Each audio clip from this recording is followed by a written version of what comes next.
ఏపీలో గోమాంసం ఎగుమతులు సంచలనం సృష్టిస్తున్నాయి. వందల సంఖ్యలో ఆవులను అక్రమంగా వధిస్తూ వాటి మాంసాన్ని ఎగుమతి చేయడం ఆందోళనకరంగా మారింది. మొన్న విశాఖపట్నంలో 1.89 టన్నుల గోమాంసం బయటపడడం సంచలనం రేపక ఈ మాంసం లింకులు తణుకుతో ముడిపడడం మరింత ఆందోళన కలిగిస్తోంది. ఇటీవల విశాఖపట్నం జిల్లా ఆనందపురం శివారులోని ఓ కోల్డ్ స్టోరేజ్ లో 189 టన్నుల మాంసాన్ని సీజ్ చేయడం చర్చనీయాంశంగా మారింది. అయితే శ్రీకాకుళం, విజయనగరం, విశాఖ జిల్లాల్లోని సంతల్లో ఆవులను కొనుగోలు చేసి కొందరు వ్యాపారులు విశాఖ నగరానికి తీసుకొస్తారు.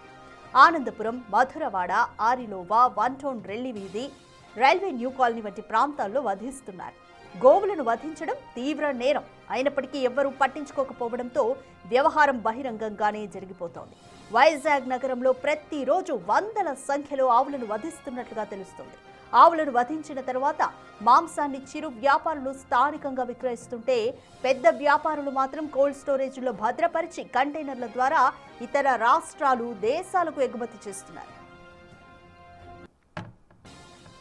దీనిపై డిప్యూటీ సీఎం పవన్ కళ్యాణ్ నేరుగా సిపి శంకం ప్రతాప్కి ఫోన్ చేసి ఆరా తీశారు. గోవులను వధించడం, అక్రమంగా తరలించడం నేరం కాబట్టి అలాంటి పనులు చేసే వారిపై కఠిన చర్యలు తీసుకోవాలని ఆయన ఆదేశించినట్లుగా తెలిసింది. అలాగే అంత పెద్ద మొత్తంలో గోమాంసం ఎక్కడి నుంచి వచ్చింది, ఎక్కడ వధించారు, ఎక్కడి నుంచి కొనుగోలు చేసి తీసుకువస్తున్నారు, వాటి రవాణా ఎలా జరుగుతుందన్న డీటెయిల్స్ అన్ని కూడా ఆరా తీసినట్లుగా తెలిసింది. ఈ నేపథ్యంలోనే పోలీసులు కేసు దర్యాప్తు వేగం పెంచారు.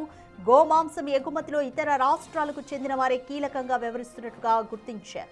వారిని పట్టుకునేందుకు ఆయా రాష్ట్రాలకు ఇప్పటికే సిబ్బందిని పంపినట్టుగా పోలీసు అధికారులు చెబుతున్నారు.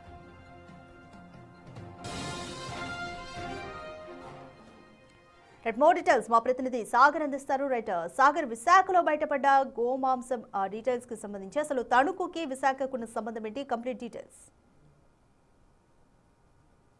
రాధిక, తణుకుకు సంబంధించి లేహం ఫుడ్ ఫ్యాక్టరీ ఇక్కడ పశువధ చేస్తూ ఉంటారు. ఇక్కడ నుండి వివిధ దేశాలకు కూడా మాంసాన్ని ఎగుమతి చేస్తుంటారు. గేదెలు అట్లాగే ఆవులకు సంబంధించిన మాంసాన్ని ఎగుమతి చేస్తుంటారు. అయితే వైజాగ్ లో ఇటీవల జరుగుతున్నటువంటి 189 టన్నుల గోమాంసంలో తణుకు లేహం ఫ్యాక్టరీ నుండి కూడా కొంత వెళ్ళిందంటూ మాజీ మంత్రి కారుమూరి నాగేశ్వరరావు విమర్శలు గుప్పించారు. మరోపక్క లేహం ఫ్యాక్టరీకి సంబంధించి చుట్టుపక్కల ప్రజలు ఇబ్బందులు పడుతున్న తణుకు ఎమ్మెల్యే రాధాకృష్ణ పట్టించుకోవట్లేదు, అందులో వారికి వాటా ఉందంటూ కూడా కారుమూరి ఒక అడుగు ముందుకేసి విమర్శ చేయడంతో ఇప్పుడు లేహం ఫుడ్ ఫ్యాక్టరీ చుట్టూ రాజకీయం అల్లుకుందనే చెప్పుకోవచ్చు. అసలు లేహం ఫుడ్ ఫ్యాక్టరీకి సంబంధించి అనుమతులు ఎప్పుడు ఇచ్చారో, అది ఎప్పుడు ప్రారంభమైంది అనే దాని మీద కారుమూరి నాగేశ్వరరావు మాట్లాడుకోవడం ఇక్కడ గమనార్హం. మరోపక్క తణుకు ఎమ్మెల్యే రాధాకృష్ణ సైతం గత 3 ఏళ్ల క్రితం జరిగినటువంటి ముద్దాపురంలో నాగహారిక అనే పాపని అత్యంత దారుణంగా హత్య చేశారు తండ్రి అట్లాగే మారుతల్లి కలిసి. అటువంటి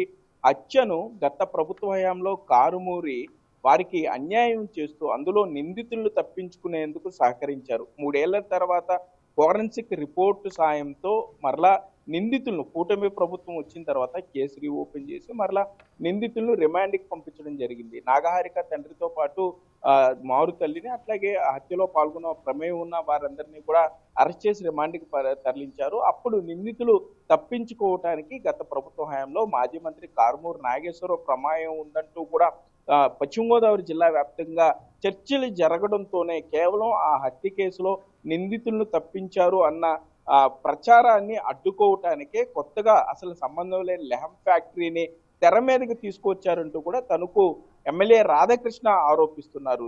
లేహం ఫుడ్ ఫ్యాక్టరీకి సంబంధించి అక్కడ పశువధ జరుగుతుంది, చుట్టుపక్కల ప్రజలు ఇబ్బందులు పడుతున్న విషయాన్ని పశ్చిమ గోదావరి జిల్లా కలెక్టర్ నాగరాణి దృష్టికి సీఎం చంద్రబాబు, ఉప ముఖ్యమంత్రి పవన్ కళ్యాణ్ దృష్టికి తీసుకువెళ్ళినట్లు, కావాలని ఇతర రాష్ట్రాల నుండి వచ్చిన గోమాంసం అక్కడ వైజాగ్ లో దొరికితే దానికి దీనికి లింక్ చేసి హత్యలో ఉన్నటువంటి హత్యలో నిందితుల్ని తప్పించినటువంటి ప్రచారాన్ని అడ్డుకోవడానికి కొత్తగా మాజీ మంత్రి కారుమూరి నాగేశ్వరరావు ఈ అంశాన్ని తెర మీద తీసుకొచ్చారు. కారుమూరి నాగేశ్వరరావు దొంగ నాటకాలు ఆపాలంటూ కూడా ఎమ్మెల్యే రాధాకృష్ణ ఇంచుమించుగా వార్నింగ్ ఇచ్చినట్టుగా మాట్లాడారు. ఇప్పుడు ప్రస్తుతం రాష్ట్ర వ్యాప్తంగా కూడా ఈ లేహం ఫ్యాక్టరీ చర్చనీయాంశం అయిందనే చెప్పుకోవచ్చు. అసలు లేహం ఫ్యాక్టరీ నుండి ఎంత ఎగుమతి అవుతుంది, అక్కడ కొనుగోళ్లు ఏ విధంగా జరుగుతున్నాయి అనే దాని మీద అధికారులు పూర్తి స్థాయిలో దృష్టి సారించాలని తణుకు ప్రజలైతే విజ్ఞప్తి చేస్తున్నారు. మరోపక్క ఈ లేహం ఫ్యాక్టరీకి సంబంధించి అక్కడ అనుమతులు అన్ని ఉంటే పక్కనే రియల్ ఎస్టేట్ కి సంబంధించి వెంచర్ కు ఎలా అనుమతులు ఇచ్చారో చెప్పాలంటూ కూడా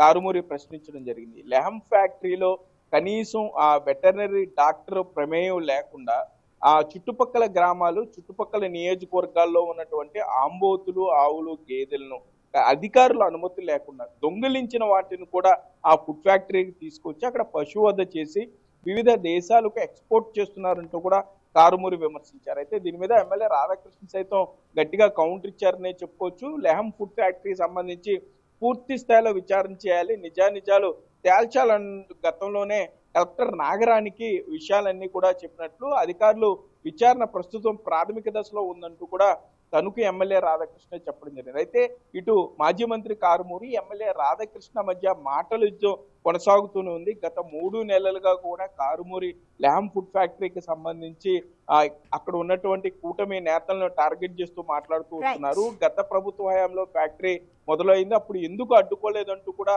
టీడీపీ, జనసేన, బీజేపీ నేతలు ప్రశ్నించే పరిస్థితులు అయితే ఇక్కడ ఉన్నాయి. Radhika, thank you Sagar. వైజాగ్ లో బయటపడిన గో మాంసం డీటెయిల్స్ కి సంబంధించి మాంసం లింకులు తణుకుతో ముడిపడి ఉండడం మరింత ఆందోళన కలిగిస్తుంది. అయితే ముఖ్యంగా ఈ ఇండస్ట్రీ పేరైతే ప్రముఖంగా వినిపిస్తుంది. ఇక్కడే గోవధ జరిగి అటు చుట్టుపక్కల గ్రామాలకి వైజాగ్ వరకు కూడా సరఫరా జరుగుతుంది అన్న ఆరోపణలు అయితే వినిపిస్తున్నాయి. దీనికి సంబంధించి పవన్ కళ్యాణ్ అత్యంత కఠినంగా చర్యలు తీసుకోవాలంటూ అధికారులను ఆదేశించారు.